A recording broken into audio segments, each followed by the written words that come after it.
Baruch Hashem, nous allons commencer le mois des miracles, le mois de Kislev, qui est le mois où la lumière a réussi à dominer sur les ténèbres, puisqu'il y a la lumière de Hanouka, le mois de Kislev, et où une petite poignée d'individus, les Hashmonaïm, ont écrasé un empire entier. Il est évident qu'on est en train d'assister à l'écrasement de tout, l'anéantissement de tous nos ennemis.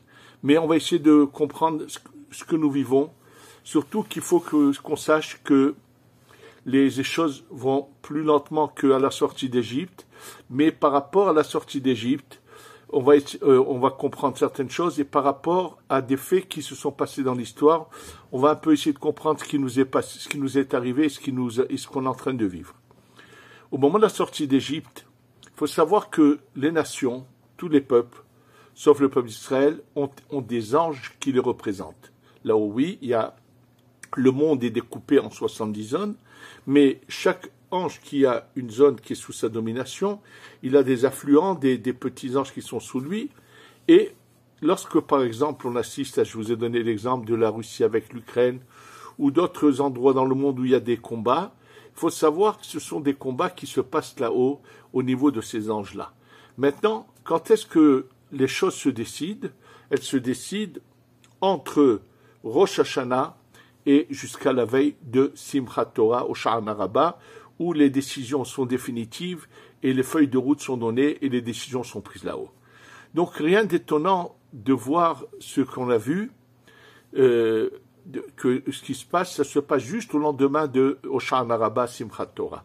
Et là, je veux d'abord revenir sur l'Égypte. Il faut savoir que l'ange qui était l'ange le plus important de cette époque, qui est au-dessus de l'Égypte, il va d'abord on va le faire tomber, mais pas détruit complètement. À quel moment il va être totalement anéanti et la lugie va passer sous le joug d'un autre ange et puis il va y avoir un changement là-haut, c'est au moment de la traversée de la mer où il est dit Vayar Israël et Mitzraïm met al sefatayam. C'est marqué Vayar Israël, le peuple d'Israël a vu, et l'Égypte mort. On ne dit pas les Égyptiens. Vayar Israël, le peuple d'Israël a vu qu'en traversant la mer, et Mitzraïm, c'est pas Mitzriim les Égyptiens, mais Mitzraïm met. Le Zohar explique qu'en fait, ils ont vu, Dieu leur a fait voir une vision, où ils ont vu l'ange qui représente l'Égypte, là complètement mort, anéanti, il n'existe plus. Et d'ailleurs, c'est pour ça que tous ces Égyptiens qui ont été engloutis, et puis en Égypte, il y a eu une sorte de période terrible, puisque tout avait été anéanti par les 10 plaies, la mort va continuer pendant longtemps, il va pratiquement presque plus rien rester du peuple égyptien et de l'Égypte. D'ailleurs, depuis, elle n'a jamais eu un haut niveau, elle a eu des moments un peu mieux que d'autres, mais voilà. En tous les cas, c'est un peu dans cette même idée que les choses se passent. Et ce qu'il faut comprendre maintenant, c'est d'accord on va essayer d'expliquer pourquoi tout d'un coup, ces monstres ont décidé de vouloir faire le combat, ça c'est une chose qu'ils ont voulu sortir en guerre. Mais il y a aussi quelque chose qui est terrible, c'est qu'il s'est passé quand même comme une sorte ils ont eu, au début, il y a eu comme si il y a eu quelque chose qui s'est passé où il n'y avait plus la protection divine, puisque malheureusement, il y a eu cette perte dans les 1400 personnes, c'est quelque chose de terrible. Comme l'ont dit nos dirigeants depuis la Shoah, jamais en une journée, ou en si peu de temps, autant de personnes du peuple d'Israël sont tombées. Oui, malheureusement.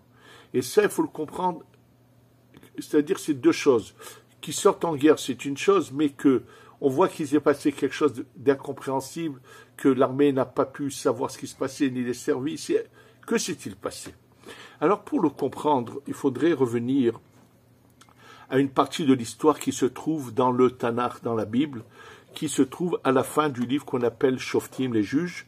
À la fin du livre de Shoftim, les deux derniers événements mentionnés dans le livre de Shoftim, en fait, ne sont pas des événements qui se sont passés du tout à la même époque. Absolument pas. Et ce n'est pas sans raison que ces deux événements sont juxtaposés l'un avec l'autre. L'avant-dernier événement dont on nous parle de quelque chose qui est choquant et surprenant, mais qui s'est passé, que Michyahu, qu'on a appelé ensuite Micha, le fils de Gershon, fils de Moshe Rabbeinu, c'est-à-dire le petit-fils, malheureusement, de Moshe Rabbeinu, et dans le verset pour honorer Moshe Rabbeinu, c'est marqué Micha ben Gershon ben Menaché. Alors Rashi dit tout de suite, c'est pas Menaché, c'est Moshe. On a rajouté un noun d'ailleurs dans les vraies Bibles qui sont écrites selon la transmission. Ce noun, cette lettre en plus, n'est pas à sa place, elle est au-dessus, pour bien faire allusion qu'il s'agit bien du petit-fils de Moshe, qui malheureusement va faire une sorte d'idolâtrie qui va être suivie par grand nombre de gens. Et oui, il va y avoir des lieux d'idolâtrie avec ce qu'on appelle Pesel Micha. Cette idolâtrie, c'était une sorte il a fait une sorte de personnage comme ça, construit, bien sûr, c'est-à-dire en forme de je ne sais pas en quelle matière, qui était une sorte de forme d'idolâtrie qui a été servie malheureusement. Comme vous avez Bouddha, c'est-à-dire je vais en parler tout de suite, quelque chose de semblable à cela, malheureusement. Et bien sûr, cet événement s'est passé, puisqu'ici c'est le petit-fils de Moshe, donc c'est pas beaucoup de temps après que le peuple d'Israël est sur sa terre. Et juste après toute l'histoire de cette idolâtrie qui a pris une certaine ampleur dans certaines régions, il va se passer un autre événement, qui n'est pas à la même époque, qu'on appelle Pilegesh Bagiva. C'est une histoire très douloureuse, par laquelle se finit d'ailleurs le livre des Shoftim. Que se passe-t-il? Un homme qui est marié et qui a pris en seconde épouse ce qu'on appelle une Pilegesh. C'est sa femme, mais c'était quelque chose qui existait à cette époque, c'est le genre de bigamie qui existait, où il y avait la femme principale et il y avait des épouses comme secondaires. C'était le cas de quelqu'un qui avait une épouse comme ça, avec laquelle il s'est passé des événements. Elle est repartie chez son père, et finalement, le mari décide d'aller la ramener chez lui. Il va donc, il voyage, il arrive chez son beau-père, qui les retient, qui fait une sorte de fête, puisqu'il est quand même heureux que finalement sa fille rentre au foyer. Et lorsque finalement il les laisse partir, c'est pas un moment opportun, c'est pas au début de journée, et il va arriver dans une région, dans une des villes de la tribu de Binyamin, et là va se passer des horreurs. C'est que les gens de cet emplacement vont violer cette femme jusqu'à qu'elle en meure. C'est quelque chose de terrible ce qui a été fait, et naturellement, après quoi, cet homme bien sûr prend le corps de cette femme, va dans les autres tribus, et raconte ce qui s'est passé, et toutes les tribus sont horrifiées de cet acte aussi ignoble qu'il y a eu. Malheureusement, c'est que la tribu de Binyamin, dans l'ensemble de la tribu, veut défendre cette minorité ignoble qui a fait des gestes aussi horribles, et ça va provoquer une guerre entre les tribus et la tribu de Binyamin, dans lequel il va y avoir énormément de morts des deux côtés. Et le problème, la question qui est soulevée, c'est que les tribus agissent bien, agissent par rapport au fait qu'il s'est passé un acte ignoble, qu'il faut absolument juger, venger et s'occuper de ces gens qui ont eu cette attitude, qui ont violé une femme jusqu'à la tuer. Mais malgré tout, il y a des pertes considérables. C'est une guerre qui va durer assez longtemps, des deux côtés, et même dans les tribus d'Israël, jusqu'à que finalement, ils ont presque complètement anéanti la tribu de Binyamin. Il va rester que quelques hommes de la tribu de Binyamin, grâce auxquels finalement la tribu va continuer. Il reste plus de femmes, et donc ils vont devoir, d'une certaine manière, pouvoir prendre des épouses des autres tribus pour continuer la tribu de Binyamin. Et naturellement, la question qui est soulevée, c'est pourquoi il y a eu tant de pertes dans les autres tribus. Et là, justement, ce que nos sages nous enseignent, c'est que ces deux histoires ont été mises l'une à côté de l'autre, Et Dieu a dit comment? Lorsqu'il y a eu de l'idolâtrie dans le peuple d'Israël, qu'il y avait une région entière qui servait une idolâtrie, une statue, vous n'avez pas réagi. Personne n'a réagi. Pour mon honneur, vous n'avez pas réagi. Vous avez raison de réagir pour cette femme. Absolument. Mais pourquoi vous n'avez pas réagi par rapport à mon honneur? C'est ça qui est la raison pour laquelle il y a eu tant de pertes, malheureusement, dans cette guerre. Ça nous aidera peut-être, je dis bien, à comprendre un peu. C'est pas que Dieu se venge, que Dieu préserve, comme il le dit le Zohar. Dieu dit, si je retire ma surveillance, alors vous n'avez plus de protection. Et malheureusement, tous les anges là-haut ne cherchent que votre destruction. Et ils agiront à travers les peuples qu'ils représentent pour cela. On a assisté au lendemain. Donc, en fait, ce qui s'est passé, il y a une catégorie d'individus qui est sur sa faim. Comme c'est ce poulet auquel on a coupé la gorge et qui, avant de mourir, fait des bonds en hauteur. C'est un peu dans cette même idée qu'il faut voir les individus de Gaza, oui, qui sont vers leur fin. Déjà, une partie est morte, mais il va se passer beaucoup plus que ça. Dieu, bien sûr, va vraiment sortir son courroux sur ces monstres pour le mal qu'ils ont voulu faire. Mais comment ont-ils pu réussir? Ça veut dire qu'à un moment, qu'est-ce qui s'est passé? Je voudrais rappeler cette fameuse partie qui a été organisée, qui a duré 3 jours, mais dont le 3e jour était justement Simchat Torah, et dans tous ce qu'on a pu voir comme extrait de cette partie-là, il y a une grande statue de Bouddha. Malheureusement, ce sont des gens de l'étranger qui ne sont pas juifs qui ont organisé ça. Pour quel intérêt, je ne sais pas, mais disons que leur ange là-haut était copain avec celui qui représente ceux du Hamas, et qu'il a voulu aider le Hamas qui avait besoin d'essayer de se déchaîner avant sa fin, mais il a malheureusement, en emmenant cette Avodazara, cette idolâtrie, a fait quelque part, le retrait de la lumière divine protectrice s'est retiré un peu, et qui a donné des conséquences aussi terribles que nous avons vues. Il y a eu à côté de cela beaucoup de miracles, surtout c'est grâce au Shabbat que beaucoup ont été sauvés, il y a eu énormément de miracles. Et sachez que les choses se jouent là-haut. Je vais vous raconter le témoignage que j'ai entendu du Rav Hueta, qui a dit que lui, en personne, a parlé avec le soldat en question. Il y a un soldat, ses amis ont raconté, et après le Rav lui a parlé. Il a eu une mort clinique. C'est pas quelqu'un de religieux. Et il a dit que lorsqu'il a eu sa mort clinique, il s'est vu là-haut, et on lui a dit, regarde, tu vois, il y a 2 forces qui sont en combat. Il y a ceux qui veulent que tu restes là-haut, c'est-à-dire te détruire, c'est les forces du mal. Il lui dit, mais de l'autre côté, regarde, ceux qui étudient la Torah sont en train de te protéger. Finalement, c'est eux qui ont eu le dessus, et il est revenu à la vie. C'est un témoignage raconté, certes, que tout se joue là-haut. Il est évident que lorsqu'on a annoncé là-haut, pendant ce jugement entre Rosh Hashanah et le dernier jour du jugement qui est Hoshana Rabbah, qui avait une bonne partie de la planète apparemment qui va être anéantie parce que leur fin est arrivée et que nous sommes en train de vivre les derniers moments de cet épisode de 6000 ans. Donc, il y a eu naturellement un départ de quelque chose.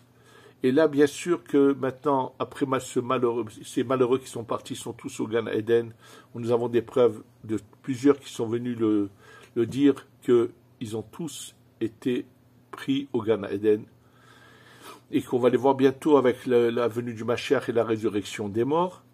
Mais il faut savoir que c'est ce combat c'est un combat qui a commencé et que plus nous allons nous renforcer, nous rapprocher d'Hachem, plus notre force va aller en augmentant.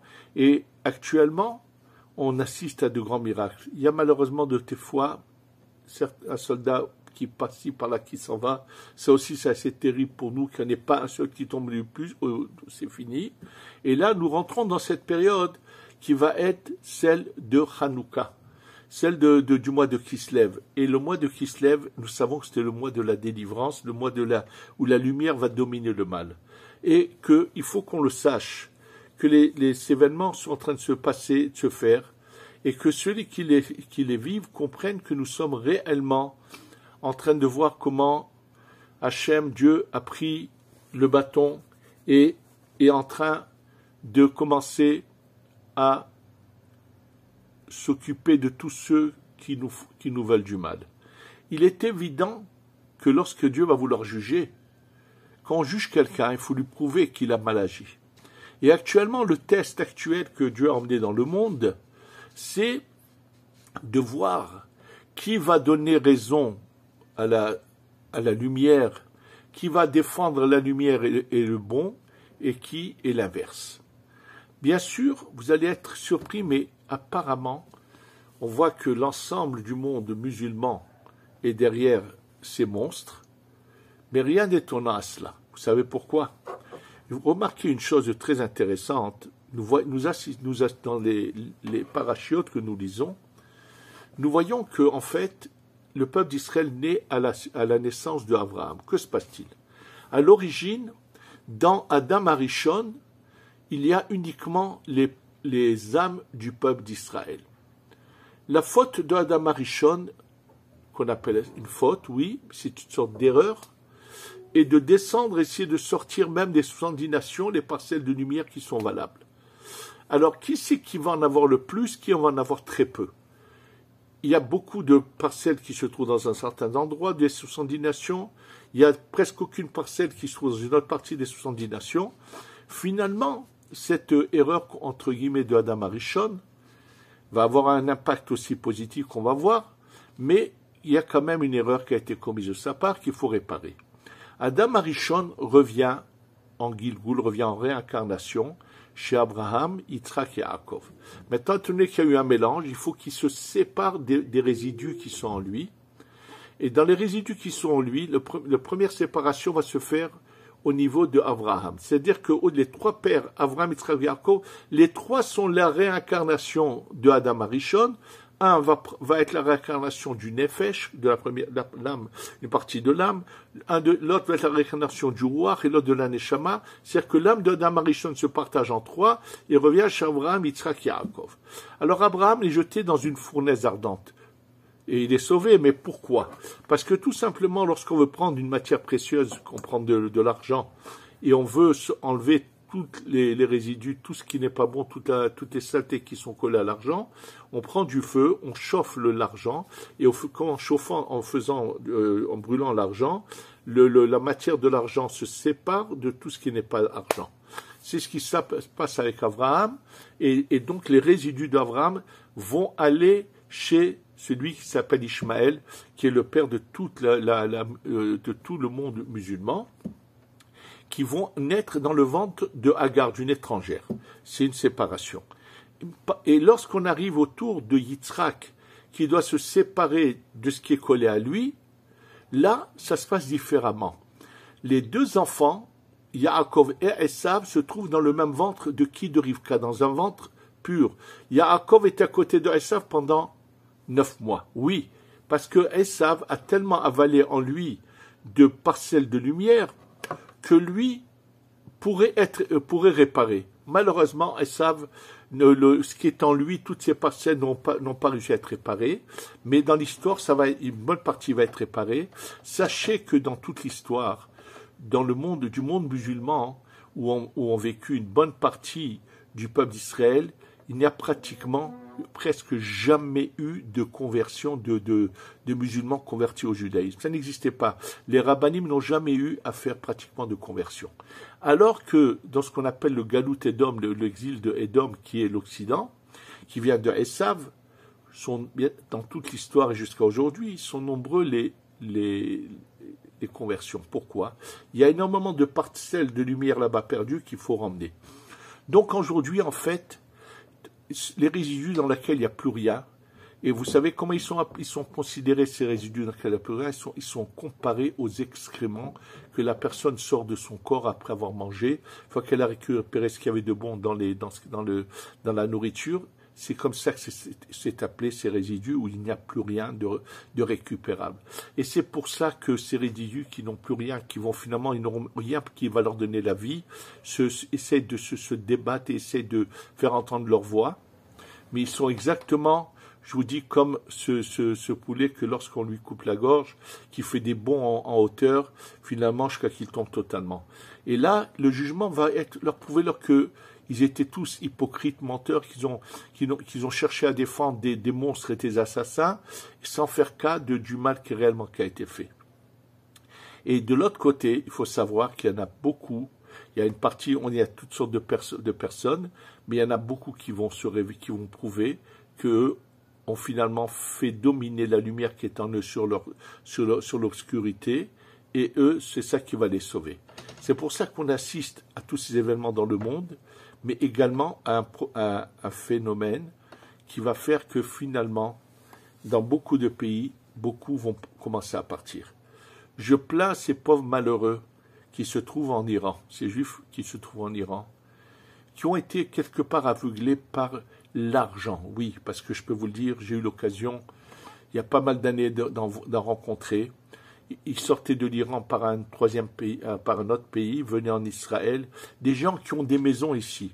Et il m'est arrivé de les rencontrer dans le kollel, dans mon bureau. Et je leur ai dit, mais pourquoi? Qu'est-ce que j'ai vu un monsieur en face de moi qui s'est mis à pleurer, mais qui est reparti quand même. Et aujourd'hui, ils sont pris dans un piège. Et c'est malheureux qu'ils n'ont pas compris, qu'ils n'ont pas compris le message, que c'était fini là-bas, qu'il n'y avait plus rien à récupérer dans ce pays comme parcelle de lumière, et qu'il fallait qu'ils s'en aillent, parce que s'ils n'étaient pas là-bas, je pense que depuis longtemps, un tremblement de terre aurait complètement englouti tous les Iraniens avec tous les ayatollahs dans toutes les formes, puisque c'est ce qui va se passer, que Dieu va maintenant sortir son courroux et faire justice sur tous ceux qui veulent notre destruction. Qu'ils arrêtent de nous faire croire que c'est que les Juifs d'Israël qui n'aiment pas.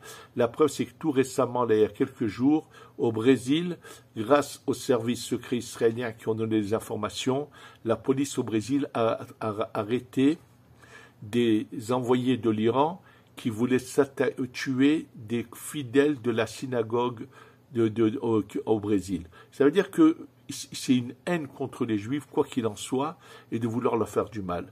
Mais ils comprennent pas que leur fin est déjà là, que nous sommes en train de vivre les derniers moments de ce cycle, et que Dieu va faire une justice, et que les bons, même des nations, seront récompensés et pourront avoir accès à cette étape suivante, et que Be'ezrat Hashem, nous sommes en train de vivre ce qui se passe, et mon plus grand souhait, et la bénédiction, je voudrais envoyer que j'ai reçue moi-même il y a 47 ans par deux grands saints, Baba Saleh et Rabbi Mordechai Shravi, au moment où j'ai voulu venir en Israël.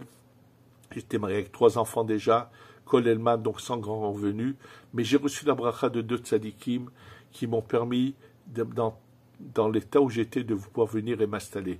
Que cette bracha parvienne à tous ceux qui le désirent et que Hachem les aide à venir et que, ensemble, ici, on reçoive le Mashiach avec le Beth Amikdash et on va assister dans ce mois de lumière à l'extermination de nos ennemis, à l'anéantissement de nos ennemis et à la délivrance totale qui est en train d'arriver chez Tavo avec Tegula Bimera Be Amen ou Amen Ve Amen.